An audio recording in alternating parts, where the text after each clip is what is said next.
In Ohio, Curtis looks at the huge clouds in the sky while standing under the rain, confused because instead of water it appears to be motor oil. However, it's just a dream and the weather is actually lovely. Afterward, Curtis has breakfast with his wife Samantha and his deaf daughter Hannah before going to work. Curtis works for a construction company while Samantha is a housewife that takes care of Hannah, but she also sews things to sell at the local fair on Saturdays. That afternoon, Samantha is hanging out with some friends at home who brought their kids for a playdate. One of them notices Hannah has grabbed a dangerous piece of wood with nails, so Samantha has to rush outside to stop her since yelling warnings obviously doesn't work. Moments later, it starts to rain heavily, so the construction workers have to stop for the day and the employees catch a drink together at the bar. At home, Samantha teaches Anna the sign for storm while watching the rain through the window. After the bar, Curtis drops his coworker and dear friend Duarte at home. They chat for a while and Duarte says that Curtis is having a wonderful life. However, Curtis admits things aren't always as pretty as they seem. Their conversation is cut short when Duarte's wife comes out, silently demanding him to go inside. Afterward, Curtis goes home and checks on Hannah, while Samantha shares that the girl still has trouble connecting with other children. The next day, Curtis is cleaning up the trash so Hannah won't grab other dangerous things. At that moment, a heavy storm appears in the sky and suddenly a lightning bolt hits the ground, causing Curtis' dog Red to start barking like mad. As Curtis moves to hold Hannah's hand, the dog breaks free from its chain and attacks Curtis, viciously biting his arm. However, Curtis wakes up in his room because it was another nightmare. During breakfast, Curtis can't stop thinking about how real the dream felt. He sees Hannah is playing with Red and worries, so he takes her away from the dog. When Samantha asks what's wrong, Curtis snaps and leaves without even touching his breakfast. Later at work, Curtis continues to be distracted and won't stop staring at his arm during a meeting, thinking he can still feel the pain. The boss Jim is angry over the delay caused by the rain and wants them to catch up today. On his way to the site, Curtis asks Duarte to help him grab some extra supplies first. Later, Curtis takes a break and sees a swarm of black birds in the sky flying in weird patterns. He asks Duarte if he thinks it's strange, but Duarte didn't see anything. Because of the extra hours used to catch up with the delayed work, Curtis is late for the parent-teacher conference at Hannah's school. He's also covered in mud because he couldn't shower. They're taught more about essential sign language for their children, which Curtis needs to practice more. Since he doesn't spend as much time with Hannah as Samantha, he doesn't know enough words yet. Sometime later, it's raining again and Curtis rushes to get in the car with his daughter. The rain makes it hard to see and it makes them crash. Curtis' head is bleeding, but Hannah is okay. At that moment, men appear outside the car and start breaking the windows, with one guy holding down Curtis while the other kidnaps the girl. Suddenly, Curtis wakes up screaming, realizing it was another dream. Afterward, he goes downstairs looking rather sick. Samantha notices and worries, but Curtis promises it's just a cold and tells her to leave for the fair with Hannah. While Samantha sells her goods and argues with clients over prices, Curtis takes out the extra supplies he got at work and builds a fence around the doghouse before locking Red in it, apologizing to the poor guy. Now he should work on cleaning the trash, but he's distracted by a door that leads to a storm shelter. Curtis searches for the key in an old jar and manages to open it. Then he goes down there to consider a new idea. Later in the evening, Samantha puts the money she made in the fair with their vacation savings. She asks Curtis why Red is kept outside now, but Curtis just offers a vague answer. Samantha tries again, yet Curtis ignores her to listen to the news, where they're talking about a gas leak that affected a small family. This feeds Curtis' paranoia. The next day, Curtis finds Hannah looking at the storm through the window. When he comes closer, he's startled to see a man standing outside looking at them. Curtis immediately takes Hannah in his arms and runs to hide as the man starts trying to open the door. Suddenly, the whole building begins shaking and every object in the living room levitates as Curtis has trouble breathing. Then everything falls and Curtis gasps as he wakes up from another nightmare. To his shock, he's wetted the bed. When Samantha walks in, he covers his accident with the blankets. Curtis asks for the doctor's number and Samantha tries to check on him out of worry. However, Curtis snaps at her to keep her from seeing the wet sheets. He immediately apologizes for his outburst, blaming it on feeling unwell, but he still tells her to go to church because he can take care of Hannah. After Samantha is gone, Curtis changes the sheets and washes off the evidence. Later, Curtis takes Hannah to the library and distracts her with a book for kids while he searches for information about mental illness. On their way back, they stop at a grocery store to buy lots of canned foods. This causes them to be late for lunch with Hannah's family, who judge him for missing church. In the afternoon, Curtis starts cleaning the storm shelter and stores all the canned food he brought in case of an emergency. Then he stays there reading the library books. Sometime later, Curtis finally gets to see a doctor and explains he's been trouble sleeping for 4 days. At first, the doctor thinks it isn't a big deal, so Curtis also tells him about the nightmares, admitting he wetted the bed and that he kept feeling the pain from the dog bite. The doctor agrees to give him medicine for a few days and tells him to consult a psychiatrist in Columbus. In the meantime, Samantha visits the insurance agency to ask about the operation to restore Hannah's hearing. Thankfully, her request is approved and all the expenses will be covered because Curtis has job offers available very good policy. At the same time, Curtis goes to the pharmacy to get his medicine and is surprised to learn he doesn't have to pay much thanks to his insurance. That night, the family has a wonderful dinner together as they celebrate the good news, but Curtis doesn't tell them about his medicine. While getting ready for bed, Samantha already starts making plans for a vacation since they won't have to worry about money anymore. Curtis secretly takes the medicine in the bathroom. The next morning, Curtis wakes up feeling well-rested and Samantha notices he looks healthier too. However, at work, Curtis still chats with Duarte about the right amount of food for a shelter. Suddenly, he starts hearing thunder in the sky, which is still clear. He asks Duarte and he doesn't hear anything, so Curtis panics and runs to a bin to throw up. Struggling with a panic attack, Curtis leaves his work and starts having trouble breathing while driving, so he stops the car to take a moment and regain control. When he's finally calm, he notices a place that sells containers and gets one to expand the shelter. Moments later, he visits his mother, who behaves awkwardly because she's heavily medicated. It turns out she developed paranoid schizophrenia at about the same age that Curtis is now. He's worried that the same may be happening to him and tries asking a few questions, but she doesn't remember much about those stressful years. Afterward, Curtis calls his doctor to explain he can't drive all the way to Columbus for a psychiatrist, so he asks for an alternative. That night, he calculates how much it would cost to transform the shelter into a full bunker. The next morning, he goes to the bank and takes out a home improvement loan without telling his wife and ignoring his agent's warnings. Later at work, Curtis asks Duarte for help because he wants to take some equipment from work to build his bunker. This is against the rules, but Duarte agrees to help. A worried Duarte also asks him if he's fine, and Curtis assures him he is. After work, Curtis goes to see a local counselor and drops all his theories based on the research he did. The woman explains she's just a counselor, so she can't diagnose him or prescribe anything, but they can talk so she can guide him through his crisis. He starts talking about his mother, who one day left the family and his dad had to raise him and his brother. She was later found eating trash out of a dumpster and they had to put her in a state hospital. He also starts opening up about his dreams. In the evening, the family goes to another school meeting. On their way back, Curtis stops the car because he's seeing tons of lightning in the sky. However, her family is still sleeping and no other driver reacts, making him worry more about his mental health. On Saturday, while Samantha and Hannah are at the fair, Curtis and Duarte start working on the shelter. When Samantha arrives and sees everything, she freaks out and an argument ensues. Samantha gets angrier when she hears Curtis took a loan and yells as she demands an explanation for all his weird decisions lately, like locking up Red. However, Curtis says there's nothing to explain and leaves the room to check on Hannah while Samantha has a breakdown. That night, Curtis takes more medicine than he should. In the middle of the night, Samantha wakes up when she discovers Curtis having a seizure and bleeding next to her. She immediately calls an ambulance, ignoring Curtis when he says it isn't necessary. Moments later, after the paramedics leave, Curtis finally tells Samantha everything. He swears he's going to the counselor often because he doesn't want to leave his family like his mother did. The next day, Curtis and Samantha take Hannah to the hospital for a checkup and her surgery is scheduled in 6 weeks. At work, Curtis goes to see his boss and asks him to take Duarte off his crew because he doesn't want to give orders to his best friend. Jim thinks it's weird but agrees before pointing out Curtis has been missing a lot from work. Curtis explains it's because of Hannah's doctor visits, but Jim gives him a warning. After work, Curtis goes to a store to buy gas masks, which turn out to be very expensive. Meanwhile, Duarte's wife tells Samantha about the rumors behind Curtis' behavior, but Samantha gets defensive and swears they're doing fine. Sometime later, Curtis is working on the shelter when he's visited by his brother Kyle, who has heard about his strange behavior from Samantha. Kyle worries about Curtis' health, but Curtis keeps saying he's fine and tells Kyle to visit their mother. It's clear that the brothers have a very awkward relationship. Before Kyle leaves, Curtis remembers he had been looking for a dog and asks him to take Red. During a stormy afternoon, Curtis enters the kitchen and finds Samantha soaked from the rain. They stare at each other for a moment before she considers grabbing a knife. However, this is another dream. At breakfast, Curtis can't shake the freaky nightmare feeling, and when Samantha tries touching his hand, he moves it away. At that moment, they notice Jim waiting outside. Curtis rushes to meet him and hears horrible news. Jim found out about the equipment Curtis borrowed illegally, so he fires him with only 2 more weeks of medical insurance. Duarte has also been given 2 weeks of unpaid administrative leave for helping. When Curtis shares the news with Samantha, she slaps him before rushing out of the room with Hannah. Later, Curtis goes to see his counselor only to discover the woman was transferred and there's a new guy. This man wants him to start over from the beginning, but Curtis can't take going over his mother again and losing the progress, so he leaves without a word. He goes back to the shelter and continues working on it. Meanwhile, Samantha keeps fixing neighbors' clothes for extra money, but it isn't enough and she must take the remaining savings from their vacation can. In the evening, Samantha talks to Curtis, who explains his flinching was because of a dream and grabs her hand to prove he's working on it. Samantha announces they're canceling the beach trip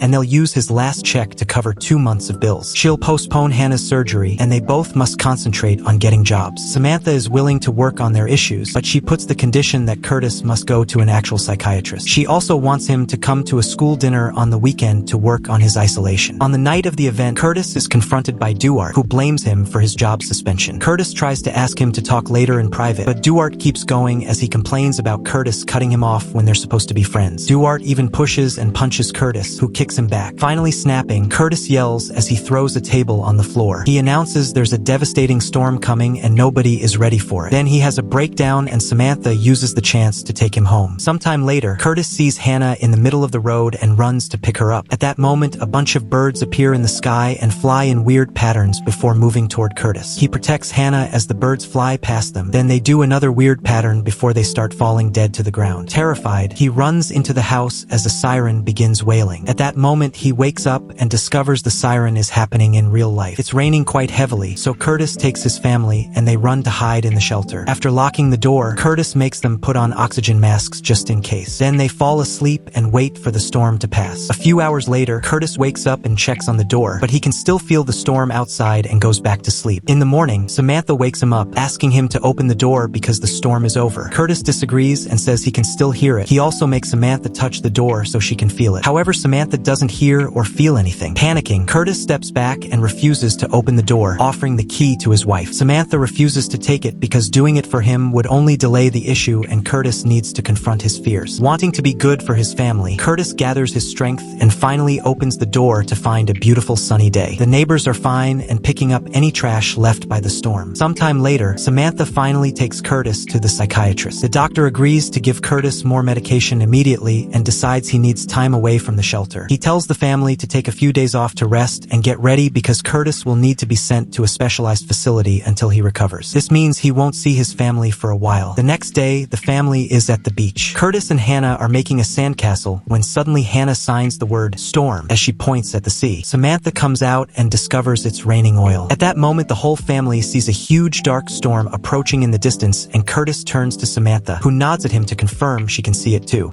Make sure you subscribe for more movie explanation.